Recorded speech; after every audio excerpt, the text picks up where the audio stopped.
I've wanted to paint on wood slices again ever since I first did it a couple of months ago, and Arteza was very kind to send me their supplies that I needed to do so. Arteza actually has a really nice selection of wood panels and slices on their website, and I asked for their 25 set of medium wood slices. They have both larger and smaller slices as well, but I thought these ones would be a really good size for me to work with. This set of 25 slices that I received retails for $19.99 US, which makes each slice cost just above 80 cents each. These slices are between 3.5 inches to 4 inches in diameter, and they all have bark on them, which I really like the look of. In just opening the bag and taking out a couple of the slices, I did notice that some of the bark was already flaking off, so if you do decide you want to get these, just be really careful in handling them to minimize this. I also asked to be sent this really cute duo of glitters because I knew I wanted to seal the finished pieces in with resin, and I wanted to try mixing in glitter. I chose this duo specifically to use the white glitter mix because I really liked the way that one looks. They're both really pretty mixes, and they each have several different shapes and sizes of glitter within them, so they're really cute.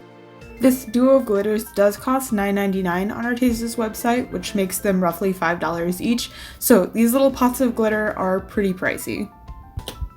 And the most exciting thing that I was sent this time was their 40 set of acrylic markers. I've been interested in trying these for a long time to see if they were a good substitute for Posca pens, because Poscas are pretty expensive once you start developing a collection, so I was really excited to finally try them. This set is $46.99 US on Arteza's website, which makes each marker cost $1.17. Markers also come weirdly out of order in the packaging, so it's hard to see what kind of color selection the set has, but I went ahead and eventually reorganized them to be in the order of the color chart on the back of the packaging. A really cool feature about these markers is that they come with a set of replacement chisel nibs, as well as a set of tweezers to swap out the nibs. The nibs that come in the markers when you receive them are bullet nibs, so it's cool that they give you the option to swap them out for a chisel nib instead. I initially thought that the spare nibs could be used as either a chisel nib or a finer tipped bullet nib, but after trying to jam the chisel nib into the marker and failing and kind of destroying a nib, I realized that the finer looking end of the replacement nibs is not intended to be used as a nib, and it just does not work like that. As you can see, I went ahead and reorganized the markers within the container they came in to match up with the color chart on the back of the packaging. I knew I was going to eventually store the markers in something else, so this step wasn't super necessary, but I figured it would make it a lot easier to just do an organized swatch sheet and also to show off the color selection that this set has, because like I said before, it was really hard to tell what kind of color selection it had based off of the jumbled organization of the markers with how they came. And for the time being, the 40 set is the largest set that Arteza offers for their acrylic markers. They also have a 20 set, but I chose this one so I'd have the largest color range. And this set does come with 37 regular colors, as well as 3 metallics. I don't often actually use any kind of metallics in my art. I think the one I lean towards the most is gold. I didn't end up using any of them in this video, but they're nice to have on the side for any kind of accent pieces here and there. And because these are acrylic markers, you do have to go ahead and shake, then pump each individual marker. So doing the swatches for these took a bit of time. I actually went ahead and shook all of the markers together in the container that they came in to save some time on my part. And then initially I was pumping the markers one by one, but I ended up switching to pumping 4 or 5 at a time, which made it so much easier to activate each marker and just get going with the swatch sheet. But as you can see, these are all the colors that came in the set. I wish they had substituted some of their fluorescent shades for beiges and browns to be used as skin tones, but considering a lot of people probably won't be using these markers for any kind of portrait or character art, it's not the worst thing in the world. The color selection is pretty dominated by blues, greens, and purples, so if those are colors you like using often, then this is a good selection of markers for you. I would love to see a wider range of colors of these markers in the future though, but for the time being, this is a really well-rounded selection of shades all things considered. From my very minimal experience of working with painting on wood previously, I decided to go ahead and cover a batch of wood slices with gesso. It's kind of hard for me to give any kind of thorough review on the wood slices because I don't have much experience to go off of, but I did enjoy working with them. I don't really know what makes a good or a bad wood slice, but My only complaint with them is that the bark was really fragile and any kind of handling resulted in at least a tiny amount flaking off, but this didn't really get in the way of me using them at all. I would just recommend using some kind of sealant on the finished piece of whatever you do with the wood slices to hopefully keep the excess bark in place. I knew I was gonna go ahead, like I said, and seal them with resin, so I knew I'd be putting resin on the sides, and from there the bark would be completely in place and would not go anywhere. When it came to actually using the acrylic markers on the wood slices, one of the first things I noticed is that some of these paint markers are really transparent and definitely need several layers to be opaque. I could kind of tell when I was swatching, but it became very present once I started doing my first layer of paint on the wood slice. And because there are no colors that are flesh tones in this pack, I went ahead and used a color called Ballerina Pink, which is a really pale pink for the skin. Given this is probably one of, if not the least opaque marker in this set, but it was pretty disappointing to find out that these markers weren't completely opaque acrylic markers. I think a very small handful of them would be opaque in a single coat, and most of them need at least 2 coats to be fully opaque, which is fine if you want to sit there and add extra coats with the acrylic markers. Because they're markers, it's really nice because very easy to actually apply the paint on there, but for me it was really disappointing to find out that they weren't all super opaque. I also struggled a bit with adding any kind of details with the nibs that came in this set. I ended up swapping out the bullet nib with the chisel nib in most of the markers I was using, which helped a bit, but even the chisel nib was still fairly large at its smallest point. This would be really helpful for working with any larger scale size, which is probably what most people do use these acrylic markers for, because this is a really small scale and not necessarily the kind of project you would use with acrylic markers, but it did make it challenging to do small faces on these wood slices. The paint that comes out of these markers does dry on the surface pretty quickly, which is really nice for layering colors.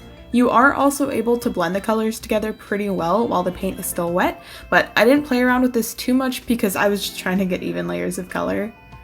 As far as the physical appearance of these markers go, the base of the marker has a see-through barrel that shows the actual paint inside the marker, whereas the cap of the marker is kind of transparent and has roughly the same color as the marker itself. I wish that they had made the caps of the markers be opaque though, because it can be kind of hard to find a marker based off of the cap shade since it doesn't match the paint color that well. It's not the biggest deal in the world because you can still go off of the bottom shade of the color, but I tend to store my acrylic markers with the cap facing upwards, so that's all you see, and that does make it hard to find a specific shade. A nice feature about these markers though is that the caps do loosely sit on the ends of the markers, so you don't have to worry about misplacing the cap. Even though I did have some troubles working with these markers, I did really enjoy using them. My biggest complaints would be that some of the markers are significantly less opaque, and it would be nice if they offered a smaller nib, but as a whole, these are really good markers. The color they put out is consistent, and the nibs didn't show any kind of wear over the time in which I was using them. I actually didn't use these markers at all in my sketchbook, so I don't know how well they handle on paper, but acrylic markers as a whole are more so intended to be used on other surfaces like wood, plastic, etc. I've heard that acrylic markers work really well on Bristol board paper, but I actually have not tried it myself, so I can't say from personal experience. As far as the actual art I did in this video goes, for the first 2 slices I showed in this video, I drew Toru and Kyo from Fruits Basket, and the style I did for those slices just wasn't super complementary with the sizes of the nibs, so for the next wood slice I decided to simplify the style. I wanted to show off some of the other colors in this set, so I chose to draw Zelda since I would be able to use a lot more cool tones with that one.